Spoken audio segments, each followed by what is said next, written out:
Então, pessoal, a gente está no encontro 23, né?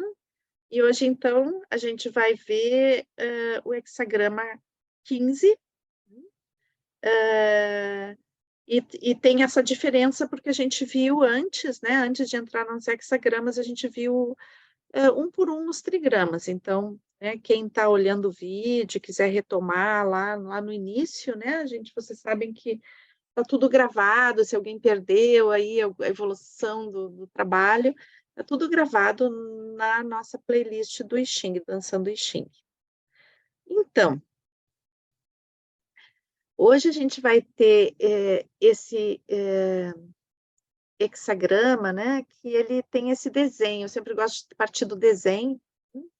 Então, na realidade, embaixo tem a montanha, né, em cima tem a terra. Então, que é um pouquinho, digamos, uma inversão do que a gente vê normalmente, né? A gente vê a terra e a montanha que se eleva da terra. A montanha seria uma terra que se eleva, né? E aqui a gente tem, então, abaixo a montanha, né? Que é esse trigrama que a gente tem aqui, né? E depois em cima o trigrama terra, que é esse trigrama completamente receptivo, né? São 3 linhas abertas.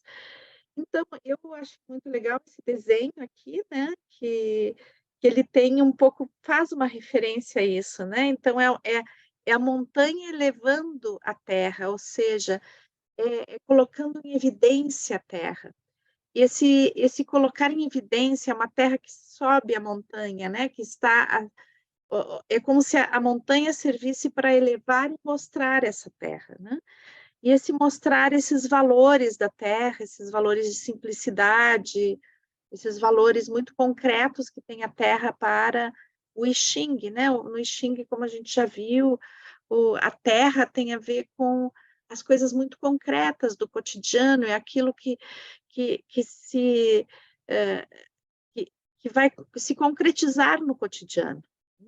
E são as coisas de muita simplicidade, as coisas do nosso cotidiano, as coisas que a gente chama, não, essa palavra se usa às vezes de uma forma desqualificante, mas aqui eu quero usar de uma forma qualificante, né? Que é o ordinário, né? O ordinário, que é aquilo que nos sucede todos os dias, que nos acontece todos os dias. Então, a Terra representa isso, né? É a caminhada que a gente faz no cotidiano. Então, no momento que a montanha eleva a terra, né, é como se ela honrasse, né, esse cotidiano, essa simplicidade, e daí vem esse hexagrama que é a modéstia, né, que é a coisa de, de, de ter esse potencial que a terra, né, esse potencial maravilhoso de concretude, de se colocar na vida, das coisas simples da vida, mas que elas, na realidade, fazem a nossa identidade, fazem a nossa presença no mundo. E daí também esses dois hexagramas, esses dois trigramas, eles juntos dessa forma, né? Eles também têm uma coisa de que a montanha, ela é uma terra que se eleva, né? E a terra, ela tem uma tendência ao interno, a ir para baixo, né? Então, são dois movimentos que, na realidade, eles se complementam de forma que a terra, ela entra, a montanha entra na terra e daí surge uma coisa plana, né? É como se a montanha fosse esse pedaço de terra que é absorvido pela própria terra, né? Então, a gente olha e parece algo plano, mas na realidade tem esses dois trigramas ali, né? Cada um com a sua potência, um complementando o outro. Né? Então, é baseado nisso que a gente vai ver o que a gente vai trabalhar hoje, né? Mas, de qualquer forma, antes eu quero dar uma revisada na teoria geral, né? Então, eu trouxe aqui de novo, né, o baguá esse aqui é o baguá original, que é esse mandala de trigramas, né, que vão compor todos os outros, os hexagramas são a complementação, né, desses trigramas, é a relação entre esses trigramas. Então, colocar para vocês, assim, que também, né, quando a gente fala nesse baguá, né, nesse desenho original, nessa conformação original, a gente pode também fazer relação com outras coisas. A gente tem visto, né, chaves de leitura. Então, a cada encontro, a gente tem visto que as chaves de leitura do I Ching, elas são multiplicando, né, vão se multiplicando. Então, também a gente pode se relacionar, né, as 4 estações, né, e as 4 direções. Uma das coisas curiosas do I Ching é que o norte está na parte de baixo, tá? Então, a gente vai ver o norte aqui, ó. E o sul está lá em cima, né? Então, o norte vai corresponder ao inverno, né? E o sul ao verão. E o norte, ele é o receptivo, né? E aqui a gente tem, né, essa potência das linhas Yang, que representa o céu, né, a potência, etc. Então, é interessante essa posição, né, do, do norte e do sul, que é invertida do que a gente tem na nossa cultura corriqueiramente, né? Me lembrei quando a gente estava na Patagônia, que lá tem muito o, o globo terrestre invertido, né? Então, eu tenho até um mapa desses aqui em casa, que é assim o mapa do globo todo, né? Está escrito, a gente vê, então, por exemplo, a palavra Brasil está escrito, né, como sempre, só que está invertido. Então, o que normalmente a gente vê estaria de cabeça para baixo, só que as palavras não estão de cabeça para baixo. Então, é uma outra visão do mundo, né? Porque a gente acredita que, que o norte está em cima e o sul está embaixo, mas isso é uma questão de perspectiva, né? Porque, na realidade, é só um acordo que se tem de ver assim, né? Mas no espaço não tem em cima e embaixo, né? Então, esse em cima e embaixo é uma criação nossa. Então, é interessante a gente poder ver isso, né? Eu me lembro sempre quando eu estou na Itália que o pessoal diz assim, ah, ah, ah, que, eu, que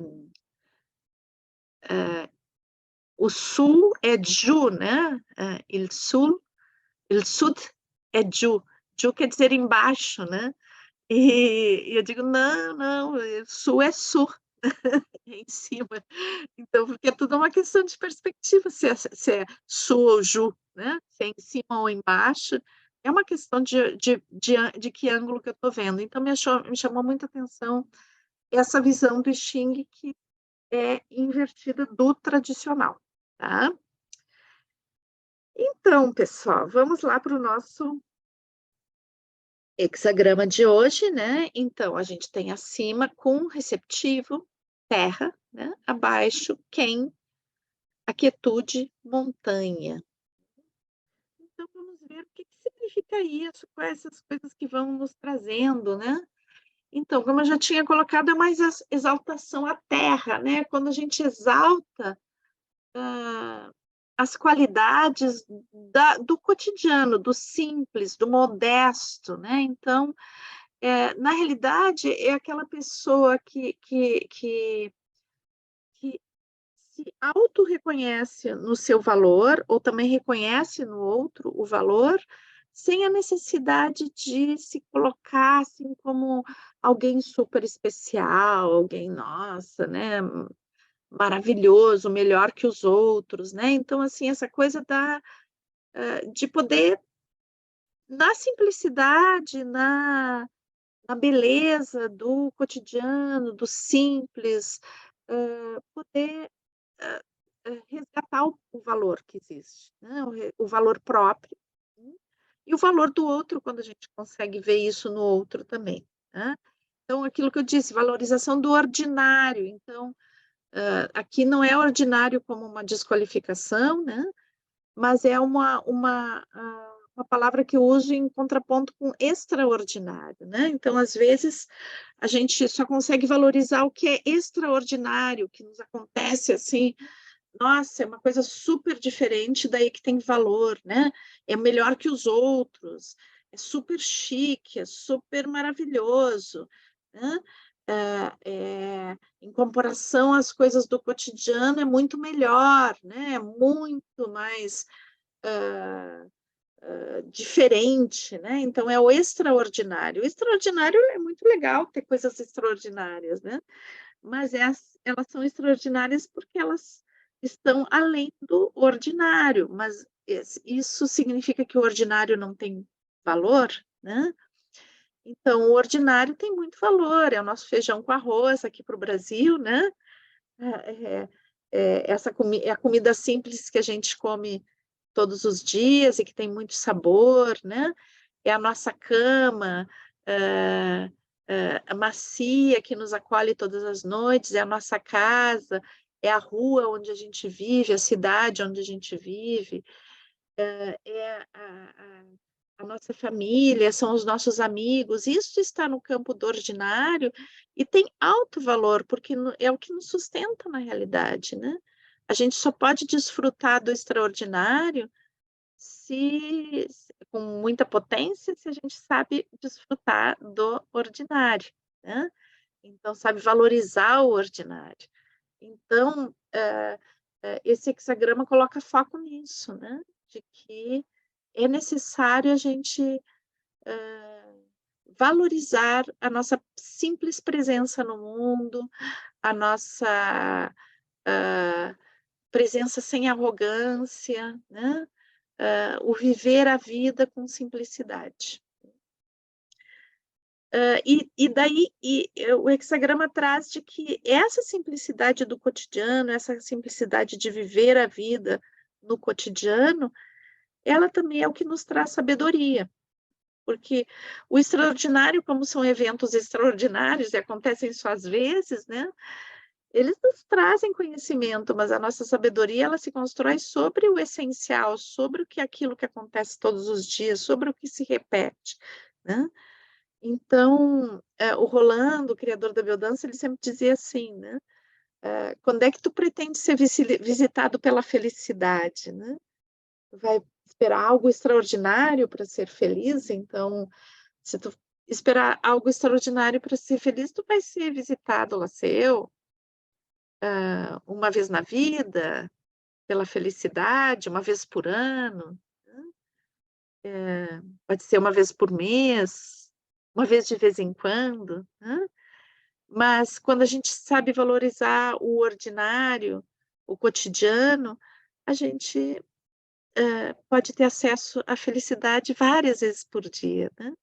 Então ele tinha essa visão de que a felicidade é algo, não é algo permanente, ela oscila, né? Ela nos visita, depois ela faz uma pulsação, né? Não é sempre que a gente está feliz, né?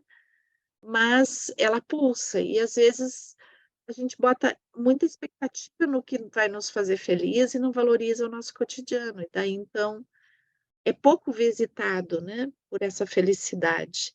E quando a gente valoriza as coisas simples do cotidiano, a gente está sempre sendo visitado, né? Então, tem uma maior presença desse bem-estar, dessa felicidade, dessa disposição à vida.